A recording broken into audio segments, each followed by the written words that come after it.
welcoming us back into your living rooms. Baseball, America's pastime, Nick, it is back. It's back, and the Yankees are starting Game 1. I can't be more excited. We've been without sports for, 4 months? I mean, we feel like we've been walking through the Sahara with no water, and then all of a sudden here we sit, and there is just a beautiful, luscious lake with foliage and everything you could ever dream of. Not a mirage, folks. Not a mirage. And what's not a mirage? The Yankees going out and basically acquiring one of the game's top pitchers, Garrett Cole. We're going to see a matchup tonight. Garrett Cole, Max Scherzer, potentially two of the top 5 pitchers in the MLB, Nick. I mean, that's basically set in stone, right? Yeah, you're spot on. 2 of the top 5, maybe 2 of the top 3, if you put it that way. We got Prince Phil. Get out of here, Phil. But yeah, I mean, I'm excited for this. This matchup is going to be full of fireworks, in my opinion. You know, beginning of the year, there's usually not much offense. Not your typical beginning of the year, though. So I'm looking forward to it. Number 1 and number 3 pitcher in the league, in my opinion, on the bump right now tonight. Big matchup, and the surprising thing to a lot of people, before the Soto news broke earlier today, more on that in just a second, the Yankees were a pretty heavy favorite. So you got the World Series champs coming playing at home. Now, obviously, there's a number of factors going into that. Rendon not returning. Rendon was basically, arguably, their top offensive weapon, even despite what a strong postseason Soto had. But very interesting. Yankees came in at about minus 145, minus 150, and you have to think with the news of Juan Soto being out for tonight's game, that only could have gone up. Well, you know me being a big Yankees fan, maniac, I'm actually disappointed that Soto's not playing. I love the guy. I like watching him play. He's a spark plug.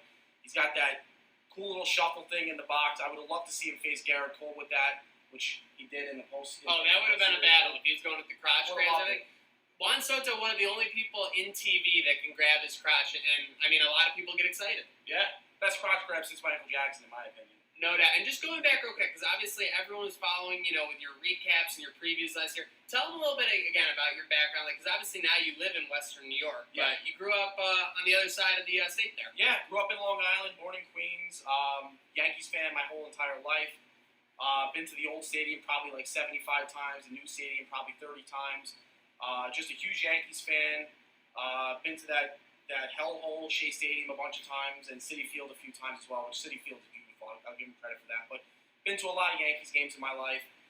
That is my favorite sport, baseball, and it's been my baby since the day I was born, basically. I grew up with a baseball bat in my hand, so. And you can see it. You're a game enthusiast. You'd rather face Juan Soto than be out. And it's crazy because missing a game in this season, it's kind of the ultimate baseball season. Because when you ask someone about baseball, they're like, there are too many games. Well, they've eliminated that problem. 60-game schedule. I don't know the exact math, but basically every game ends up being about, 2.7, 2.8 games. So basically a series per game. Going to be very interesting to see if they have anything new to criticize on that front. But Nationals won't be the only one without a superstar from last year in their line, missing in their lineup tonight. Hit Machine, LeMahieu, still coming off that COVID test. So that plays into it because they have tomorrow being an off day, so they're going to give him off today. They said he's available off the bench, but going to give him a day off today. But that's the equivalent of missing a series in this new season. Yeah, it's true. LeMahieu, in my opinion, last season was the MVP. I mean, the guy, like you said, he was a hit machine. At the end of the day, I think that guy can hit in his sleep. He probably could have sent him to the plate with COVID. He probably would have got a hit in the column. So, at the end of the day, it does hurt without him in the lineup, but wouldn't be surprised to see him later on in the game. Let's take a look just around the league real quick before we zoom in on this game. Any surprise team besides the Yankees you think could be in the cards this season with a shortened year? I like the White Sox. It sounds crazy, but they got a good young nucleus. You and Vegas, they've gone from plus 6,000 to plus 2,400. Yeah. So from 60 to 1 to 24 to 1. They got Giolito. Didn't they make some addition on the pitching staff? But they got Moncada, they got Eloy Jimenez, they have a lot of stars. They have Tim Anderson at shortstop. They have a lot of power hitters, and then another team that I think can make noise in the Central, especially with the shortened season, Cincinnati Reds. Yeah. I mean, they got an up and down line. They added Castellanos. Right. Their pitching staff is definitely much improved in that regard. Zooming in for tonight, though, so a lot of things going on. Now Soto out, LeMahieu out. Who could you throw in as a wild card? First home run of the 2020 MLB season. So, not really much of a wild card in my opinion. I'm going Aaron Judge. He just looks so good in these exhibition games. The guy has been pounding the baseball in batting practice. and he hit the ball hard off of Garrett Cole a couple of times early on in the summer training, whatever you want to call it. So that's my guy. I know it's really not much of a shock. Who you got?